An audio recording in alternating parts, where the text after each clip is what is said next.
ആരി വർക്കിൻ്റെ ക്ലാസ്സിൽ double button hole stitch എങ്ങനെ ചെയ്യാൻ നോക്കാം കേട്ടോ. അതിനായിട്ട് 3 ലൈൻസ് വരയ്ക്കുക.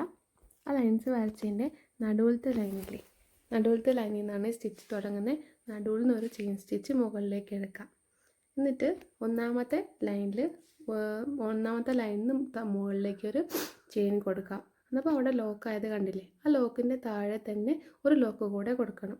ആ താഴെ തന്നെ ഒരു ലോക്ക് സ്റ്റിച്ച് കൂടെ കൊടുക്കാം. ഒരു ലോക്ക് സ്റ്റിച്ച് മുകളിലേക്ക് എടുക്കാം. പിന്നെ താഴത്തെ ലൈനിലേക്ക് ഒരു ചെയിൻ സ്റ്റിച്ച് കൊടുക്കാം. താഴെ നിന്ന് മുകളിലേക്ക് ചെയിൻ സ്റ്റിച്ച് എടുത്തതിന് ശേഷം ആ ലോക്ക് ആയതിൻ്റെ തൊട്ടടുത്ത് തന്നെ ഒരു ചെറിയ ലോക്ക് കൂടെ കൊടുക്കാം. കാണുന്നില്ലേ? അവിടെ തന്നെ ചെറിയ ലോക്കും കൂടെ കൊടുക്കാം. എന്നിട്ട് റൈറ്റ് സൈഡിലേക്കാണ് അതിനെ കൊണ്ടുവന്ന് നടുഭാഗത്തുള്ള ലൈനിൽ റൈറ്റ് സൈഡിലേക്ക് കൊണ്ടുപോയിട്ട് ഒരു ചെയിൻ സ്റ്റിച്ച് മുകളിലേക്ക് എടുക്കാം.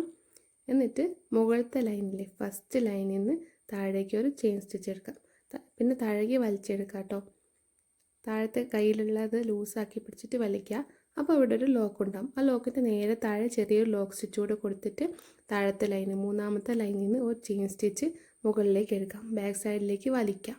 എന്നിട്ട് ആ നടുവിലത്തെ ഭാഗത്ത് തന്നെ ഒരു ചെറിയ ലോക്ക് സ്റ്റിച്ച് കൊടുക്കാം. എന്നിട്ട് പിന്നെയും റൈറ്റ് സൈഡിലേക്ക് സ്റ്റിച്ച് കൊടുക്കാം. ഒരു ചെറിയ ചെയിൻ സ്റ്റിച്ച് കൊടുത്തിട്ട് മുകളിലത്തെ ലൈനിൽ ഫസ്റ്റ് ലൈനിൽ ചെയിൻ സ്റ്റിച്ച് കൊടുക്കുക. അതിന് ഇതേ സ്റ്റിച്ചിനെ റിപ്പീറ്റ് ചെയ്യുക. ഇത് കുറച്ചുകൂടി എളുപ്പമായിട്ട് ചെയ്യാനായിട്ട് ഇങ്ങനെ 1/4 ഇഞ്ച് അളവിൽ ഡോട്ട്സ് കൊടുക്കാം. ഡോട്ട്സ് കൊടുത്തിട്ട് ചെയ്യുമ്പോൾ കുറച്ചുകൂടി എളുപ്പമായിരിക്കും. ഇനി ഇതേ സ്റ്റിച്ചിനെ റിപ്പീറ്റ് ചെയ്ത് പോയാൽ മതി കേട്ടോ. ഇങ്ങനത്തെ ഡോട്ട്സ് കൊടുത്തിട്ട് അളവെടുത്ത് ചെയ്യുമ്പോൾ കുറച്ചുകൂടി എളുപ്പത്തിൽ ചെയ്യാൻ പറ്റും. ആദ്യമായിട്ട് ചെയ്യുന്നതല്ലേ, അങ്ങനെ ചെയ്യുന്നതായിരിക്കും കുറച്ചുകൂടി നന്നാകാം. അപ്പോൾ ഇതാണ് കേട്ടോ ഡബിൾ ബട്ടൺ ഹോൾ സ്റ്റിച്ച്.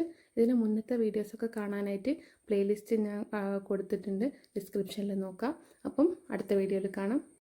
പറ്റുമെങ്കിൽ 2-ൽ കൂടുതൽ തവണ പ്രാക്ടീസും കൂടി ചെയ്യാം കേട്ടോ.